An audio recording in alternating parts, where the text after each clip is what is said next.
bertemu dengan seorang ustadz, kemudian ustadz itu bilang begini. Ini latar belakang saya kenapa saya belajar pengobatan Nabi. Ustadz itu bertanya kepada saya begini, "Dok, antum yakin gak sih dok kalau antum masuk surga?" Kira-kira kalau ditanya seperti itu, Bapak jawabnya gimana Pak? Yakin gak sih Pak masuk surga? Insya Allah pasti ya. Saya jawabnya pada waktu itu apa? Yakin Ustaz, saya masuk surga karena Allah menurut prasangka hambanya. Tapi Ustaz itu bilangnya lain. Kayaknya antum masuk neraka deh. Waduh, Masya Allah kok bisa bilang begini Ustaz? Dari mana antum berpatokan anak masuk neraka? Tapi Ustaz itu cukup cerdas. Dia memberikan data-datanya ke saya. Maka saya bersyukur kepada Ustaz tersebut ya. Dia ambil pada waktu itu, mohon maaf ya, saya menyebut merek, mohon maaf. Diambil obat, ya dok. Saya nyebut merek, mohon maaf ya, Lovenox. Obat apa itu? Obat yang dipakai untuk mengencerkan darah. Biasanya diberikan pada penderita penyakit jantung, stroke dan gangguan bekuan darah. Lovenox. Di situ tertuliskan kata apa? Porsin origin. Ada yang tahu porsin? Ada yang tahu? Nggak ada yang tahu. Berarti kalau dokter ngeresepin obat apa ya ditelan semuanya nih. Masya Allah. Porsin itu isinya Pak, babi Pak. Malah di boxnya tertulis kata-kata benar-benar bersumber dari babi. Saya bilang, waduh, berarti dok kalau antum ngeresepin porsin satu pasien, antum telan itu obatnya, kira-kira ibadah orang tersebut diterima nggak sama Allah? Diterima atau tidak?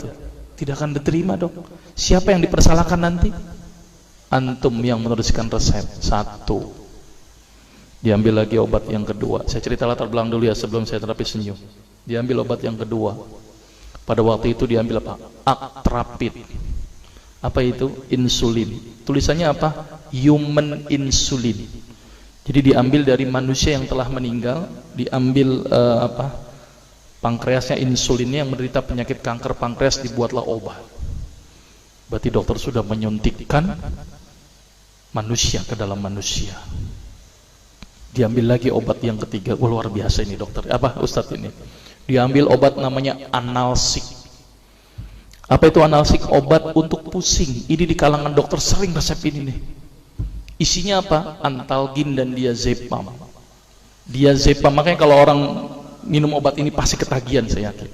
Kalau minum obat warung nggak ngefek ini. Karena kenapa? Karena mengandung diazepam. Diazepam itu apa? Narkoba Pak. Bikin kita teler. Maka itu cara nyari uang paling gampang, kasih aja resepin analsik, pasti balik lagi dia. Karena kenapa? Narkobanya bikin kecanduan. Dia mengandung diazepam. Diazepam fatwa ulama bagaimana? Haram. Diambil lagi obat batuk, kodein. Maka itu kita minum obat batuk langsung hilang batuknya karena kodein. Kodein ini ternyata derivat dari narkoba. Berarti dokter sudah ngeresepin narkoba. Diambil semua obat sirup di depan saya, lihat dok, lihat semuanya. Ada nggak yang tidak mengandung alkohol? Semuanya mengandung alkohol. Sampai saya pikir, Masya Allah, berapa ribu pasien yang telah saya resepkan obat-obatan haram tersebut. Ini yang menjadi kegelisahan saya Pak. Maka itu saya beda haluan, kemudian belajar hadis, walaupun gak lulus-lulus biarin, gak apa-apa. Terus kemudian saya melihat ada sesuatu yang salah. Kenapa? Karena agama Islam tidak dipelajari secara benar. Banyak umat Islam saat ini belajar akidah, belajar akhlak, belajar fikih. Tapi lihat, pernahkah umat Islam di sini belajar masalah kesehatan Islam? Sedikit sekali. Kajian-kajian tentang kedokteran Islam hampir tidak ada. Makanya tidak heran sekarang umat Islam yang notabene hebat menurut saya katanya, tapi ternyata banyak yang sakit karena dilupakan aspek ini. Mudah-mudahan ini menjadi awalan kita untuk mengkaji, karena kajian ini rutin Pak. Jadi saya mengisi kaji di beberapa kantor di Jakarta itu per kali pertemuan, per hadis. Dan itu berhubungan dengan masalah kesehatan semuanya. Jadi ternyata Allah ini menurunkan ibadah, memerintahkan kita untuk sholat, puasa, tahajud, semuanya ini bukan untuk kepentingan Allah Pak. Allah nggak butuh sholat kita, Allah tidak butuh puasa kita. Ternyata Allah menurunkan ibadah adalah bentuk rasa sayang Allah kepada barang ciptaannya, yaitu manusia. Seperti halnya orang menciptakan motor, mobil, maka di maintenance itu dengan adanya servis. Maka Allah juga memaintenance barang ciptaannya, yaitu manusia, dengan servis. Servis yang dilakukan adalah dengan ibadah. Jadi kalau seandainya kita tidak melakukan ibadah, sama aja tidak mau servis diri kita sendiri. Saya akan terangkan ternyata semua amalan yang dicontohkan Rasul itu bermanfaat dari sisi kesehatan. Saya akan mulai nanti dengan terapi senyum ya. Ini lewat saja. Ini saya mohon maaf nyebutin obat-obatannya, mohon maaf ya. Ini juga mengandung plasenta. Plasenta itu ari-ari ya. Jadi di luar negeri itu ari-ari dipakai obat, Pak. Kalau di Indonesia diapain, Pak?